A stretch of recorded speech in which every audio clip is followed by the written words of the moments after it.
എൻ്റെ ഭർത്താവ് എനിക്ക് 5 പൈസ പോലും അയച്ചു തരില്ല, എല്ലാ പൈസയും ഉമ്മാക്കാണ് കൊടുക്കുക എന്നാണ്.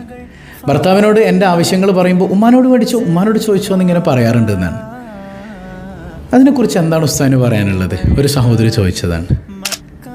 സംഗതി ഭർത്താക്കന്മാരോട് എനിക്ക് പറയാനുള്ളത്, നിങ്ങൾ ഗൾഫിലാണെങ്കിൽ അല്ലെങ്കിൽ നാട്ടിലാണെങ്കിൽ തന്നെയും, നാട്ടിലാണെങ്കിൽ ഈ വിഷയം വരാറില്ല അല്ലേ, അവൾക്ക് പിന്നെ ചോദിക്കാൻ അവളുടെ പ്രിയപ്പെട്ടവനുണ്ട്. പക്ഷെ ഗൾഫിലാകുമ്പോൾ അതൊരു വിഷയം തന്നെയാണ്. നിങ്ങൾ ഉമ്മാനെ മാത്രം പരിഗണിച്ചാൽ പോരാ, ഉമ്മാനെ പരിഗണിക്കണം, നമ്മുടെ ഉമ്മ തന്നെയാണ്. എന്നാൽ അതുപോലെ തന്നെ പരിഗണിക്കപ്പെടേണ്ട ഒരാളാണ് നിൻ്റെ ഭാര്യ എന്ന് പറയുന്നത്, നിൻ്റെ പ്രിയപ്പെട്ടവളെന്ന് പറയുന്നത്. അവളെപ്പോഴും എന്താവശ്യത്തിനും ഒരു പാഡ് വാങ്ങണമെങ്കിൽ പോലും ഉമ്മാനോട് പോയി ചോദിച്ചിങ്ങനെ കാത്തു നിൽക്കേണ്ട, അവരുടെ മുഖത്തെ കരിവാളിപ്പ് കാണേണ്ട ഒരവസ്ഥയെക്കുറിച്ച് ചിന്തിച്ചു നോക്കിയേ. അത് നമുക്ക് പുരുഷന്മാർക്ക് പെട്ടെന്ന് മനസ്സിലാവില്ല. എപ്പോഴും വീട്ടിൽ ഇത് അനുഭവിച്ചുകൊണ്ടിരിക്കുന്ന സഹോദരിമാർക്ക് പെട്ടെന്ന് അത് ക്യാച്ച് ചെയ്യാൻ പറ്റും. വളരെ മോശമാണത്. പരിശുദ്ധ ഖുർആൻ തന്നെ പറയുന്നുണ്ട്, വമിൻ ആയാത്തിഹി അൻ ഖലഖലകും മിൻ അൻഫുസികും അസ്വാജ എന്നാണ്. സിമ്പിളായിട്ട് പടച്ചോൻ പറഞ്ഞു തന്നു, എടാ നീ വിവാഹം കഴിക്കുന്നത് ഒരു മനുഷ്യനെയാണ്, അത്രയേ ഉള്ളൂ.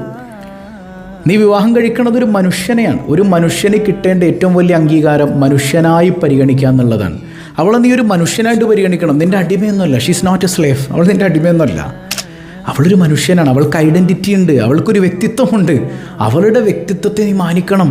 അപ്പോൾ മാസം ഉമ്മാക്ക് കൊടുക്കുന്ന തുക അത് ഒന്ന് അല്പം കുറച്ചിട്ട് അത് കുറച്ച് ഭാര്യയുടെ കയ്യിലേക്ക്, അത് കൃത്യമായി ശ്രദ്ധിച്ചു, എങ്ങനെയൊക്കെയാണ് ചിലവ് ചെയ്യുന്നത് എന്നൊക്കെ നീ ശ്രദ്ധിച്ചു, അതിലൊന്നും കുഴപ്പമില്ല. പക്ഷേ അവളുടെ അത്യാവശ്യ കാര്യങ്ങൾക്ക് അത് ഉമ്മയാണെങ്കിൽ പോലും മറ്റൊരാളുടെ മുമ്പിൽ പോയി കൈനീട്ടി ഇങ്ങനെ നിരന്തരം നിൽക്കുക എന്ന് പറയണത് അത് വളരെയധികം സങ്കടകരമായ കാര്യമാണ്. ആദ്യത്തെ 1-2 തവണയൊന്നും കുഴപ്പമുണ്ടാവില്ല. ചിലപ്പോൾ ഉമ്മയുടെ മൂഡ് ചിലപ്പോൾ വേറെ ആയിരിക്കും, ഉമ്മ ദേഷ്യത്തിൽ നിൽക്കുന്ന സമയത്തായിരിക്കും.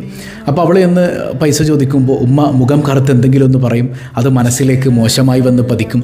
അവിടെ പിന്നെ മരുമകളും അമ്മായിയമ്മയും തമ്മിൽ ശണ്ട സ്റ്റാർട്ട് ചെയ്യും. എന്തിനാണ് ഇതിനൊക്കെ നിൽക്കുന്നത്? അവൾക്കൊരു പേഴ്സണാലിറ്റി ഉണ്ട്, അവളൊരു മനുഷ്യനാണ്, അവൾക്ക് സ്വന്തമായി ഐഡൻറ്റിറ്റി ഉണ്ട്. നിന്നെ കെട്ടിയത് കൊണ്ട് അവൾ മനുഷ്യനല്ലാതായി മാറുന്നൊന്നുമില്ല, നിൻ്റെ അടിമയും ആകുന്നില്ല. രണ്ടുപേരും പടച്ചോൻ്റെ മാത്രം അടിമയാണ്. അതുകൊണ്ട് തന്നെ അവളെ പരിഗണിക്കുക.